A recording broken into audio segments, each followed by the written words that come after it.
UP police paper leak मामले में अब नए नए खुलासे होते जा रहे हैं। यूपी पुलिस के पेपर कराने की जिम्मेदारी जो है गुजरात की एक कंपनी एजू टेस्ट को दी गई थी, जिसका मालिक विनीत आर्य अब अमेरिका फरार हो रहे हैं। पेपर लीक होने के बाद जो उसके मालिक हैं वो अमेरिका भाग गए हैं। एसटीएफ लगातार उनको समन भेज रही है, लेकिन वो अब आ नहीं रहे क्योंकि उन लाखों करोड़ों रुपए लेकर वो अमेरिका जा चुके हैं। तो सबसे बड़ा संदेह अब ये सामने आ रहा है कि क्या यूपी पुलिस का पेपर जो लीक हुआ था वो जानबूझकर कराया गया था।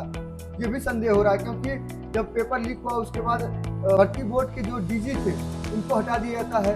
जो कंपनी निकलती है वो गुजरात की निकलती है, उसका मालिक अमेरिका फरार हो जाता है। तो जो 50 लाख छात्रों ने भर्ती के लिए आवेदन किए थे, क्या उनके पैसे बर्बाद चले जाएंगे? उनके भविष्य के साथ इसी तरह खिलवाड़ होगा? ये एक संदेह का विषय बन गया है कि क्योंकि पेपर लीक होने के बाद ये तमाम खुलासे हो रहे हैं कि जो यूपी पुलिस का इतना बड़ा पेपर कराया जा रहा था वो गुजरात की एक ऐसी कंपनी को क्यों दे दिया जाता है जो पेपर लीक करा देती है। ये भी संदेह जा रहा है कि कंपनी ने ही पेपर लीक कराया। अगर कंपनी ने पेपर लीक नहीं कराया था पैसों के लिए तो उसका मालिक आज इंडिया में होता, न कि विदेश भाग गया होता।